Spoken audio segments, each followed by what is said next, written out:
High বন্ধুরা, কেকাস কিচেনে আপনাদের সবাইকে স্বাগত। আজকে আমি আপনাদের সাথে একটি মিষ্টির রেসিপি শেয়ার করব, নারকেলি সন্দেশ। বাড়িতে যদি একটা নারকেল থাকে, খুবই অল্প সময়ে আপনারা এই সুস্বাদু নারকেলি সন্দেশটি বানিয়ে নিতে পারেন। তো আর দেরি না করে রেসিপিতে চলে যায়। নারকেলি সন্দেশ বানাবার জন্য একটা নারকেলকে এভাবে ছাড়িয়ে নিয়েছি। নারকেলের কালো অংশটা বাদ দিয়ে দিয়েছি। মিক্সার গ্রাইন্ডারে নারকেলটা এভাবে গ্রাইন্ড করে নিয়েছি। এরকম একটা টেক্সচার এসেছে। আমি এখানে একটা নারকেল দিয়েই নারকেল নাড়ু মিষ্টিটা আপনাদের সাথে শেয়ার করছি। 700 গ্রাম লিকুইড দুধকে আমি ঘন করে জাল দিয়ে নিয়েছি। সেটা এখন প্যানেতে দিয়ে দিলাম। দুধ উষ্ণ গরম হয়েছে, 150 গ্রাম পাউডার মিল্ক অ্যাড করলাম।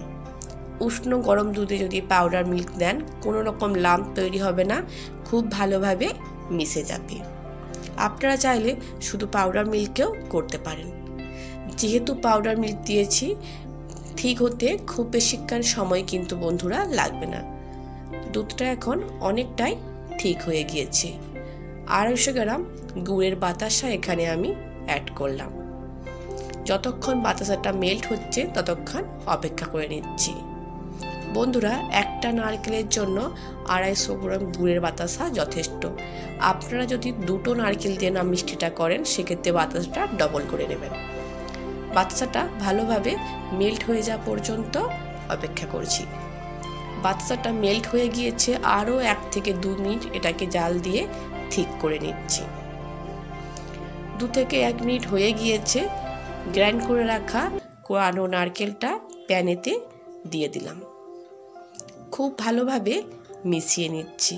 বন্ধুরা, বাড়িতে অবশ্যই আপনারা নারকেল দিয়ে এই মিষ্টিটা একবার তৈরি করে দেখবেন। স্বাদে কিন্তু অসাধারণ হয়।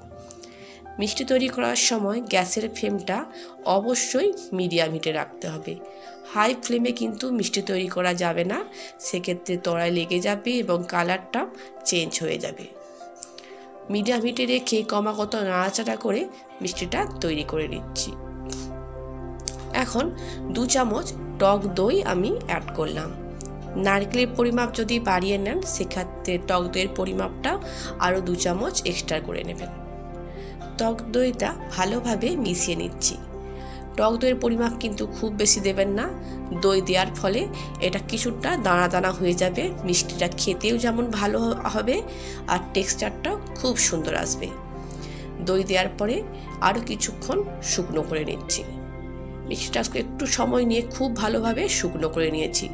এই কনসিস্টেন্সিটা এখন একদম পারফেক্ট। গ্যাসের ফ্লেমটা অফ করে দিলাম। অন্য একটা চৌকো প্লেটে আমি নামিয়ে নিচ্ছি। প্লেটে দেওয়ার আগে প্লেটটা ভালোভাবে ঘি মাখিয়ে নিয়েছিলাম। আমি যেহেতু পিসগুলো চৌকো আকারে তৈরি করব, তাই একটা চৌকো ট্রেতেই মিষ্টিটা নামিয়ে নিলাম। এটা নামিয়ে নিয়ে হাত দিয়ে খুব ভালোভাবে চেপে চেপে পেস্ট করে নিচ্ছি, যাতে মিষ্টিগুলো খুব ভালোভাবে জমাট বেঁধে যায়। এভাবে এটাকে রেখে রুম টেম্পারেচারে রেখে দিচ্ছি 2 ঘন্টার জন্য। 2 ঘন্টা পর ফিরে আসলাম। একটা ছুরি দিয়ে এটাকে চৌকো আকারে শেপ দিয়ে দিচ্ছি। বন্ধুরা, আপনারা চাইলে যে কোনো ছাঁচেও কিন্তু মিষ্টিটা তৈরি করে নিতে পারেন। বন্ধুরা, রেসিপিটা যদি আপনাদের ভালো লেগে থাকে, তাহলে চ্যানেলটা সাবস্ক্রাইব করবার অনুরোধ রইল।